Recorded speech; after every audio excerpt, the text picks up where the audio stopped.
Hello all. So in this video we will be discussing Ashoka behavioral case study. So case background. The state of Dholakpur, a hypothetical state, witnesses workforce involvement skewed against women in favor of men. Not only do the women here have limited entry points into the workforce, but they also have multiple points where they might be forced to exit. These include pregnancy, childbirth, childcare, lack of family support, and an unsupportive work environment, societal expectations, and more. The difference in workforce participation rates between men and women is around 52%, a major cause of this being childbearing and child rearing.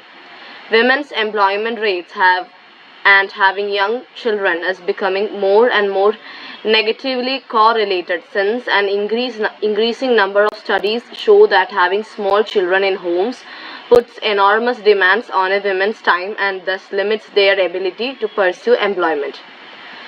Statistics further tell us that even though 27% of women enter the workforce, 48% leave within 4 months of returning from maternity leave, and 50% leave mid-career before the age of 30 due to childcare. Furthermore, only 16% of senior leadership roles in the states are held by women. If Dholakpur manages to achieve the full potential scenario wherein women and men have equal participation in the economy, Dholakpur's GDP in 2025 could rise by a massive 60%. However, the households of the state frequently demand that women put family responsibilities first, and they may even explicitly limit the number of hours that a married woman can work. Resultantly, the women who do pursue employment in the first place frequently face resistance from their peers and family due to the more normative expectations that society holds of a woman.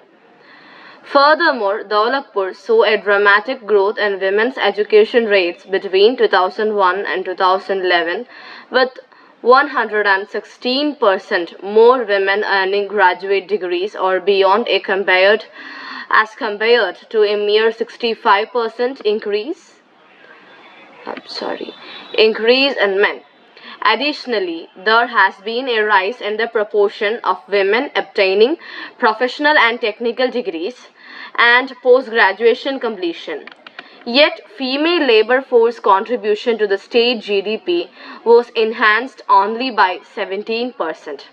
This highlights that even though women are becoming increasingly more educated, their contribution to the workforce is still insignificant.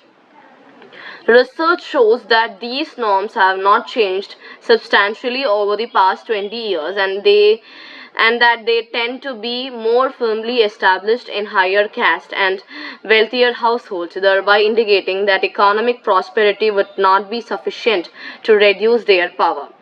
Furthermore, 84% of the citizens of Dholakpur concur that men should have a greater right to employment than women when jobs are limited.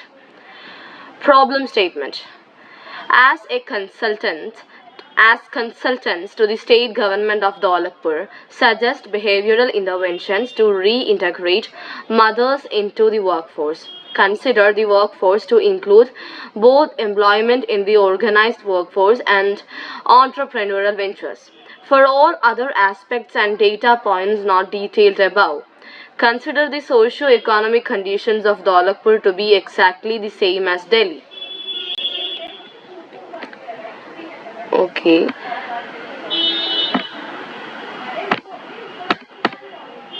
Next is grading rubric. 1. Reasonable context exploration. Judges will consider the level of research conducted that demonstrates a comprehensive understanding of the problem statement. Primary research is also encouraged. Second, sound behavioral science principles, identification of behavioral drivers and blockers, and the extent to which the proposed solution is rooted in well-established behavioral science principles. Judges will assess whether the interventions align with relevant theories and concepts in behavioral science, demonstrating a deep understanding of human behavior and decision making. Third, innovation and creativity. Teams will be assessed on the uniqueness and inventiveness of their proposed approaches. Judges will look for innovative ideas that go beyond conventional methods and offer fresh insights into reintegration of mothers into the workforce. For feasibility, the practicality and viability of implementing the proposed solution with the support of the actors involved. Then the effectiveness, cost effectiveness and scalability will also be checked. Implementation and impact, adequate explanation of the implementation process. Judges will assess whether the solution has the potential to bring about meaningful change and positively influence women's reintegration in the workforce in the long term. Then presentation and communication. Teams will be evaluated on the clarity, persuasiveness, coherence of their presentations. Okay, so that's it on this case study. Practice well. Happy learning.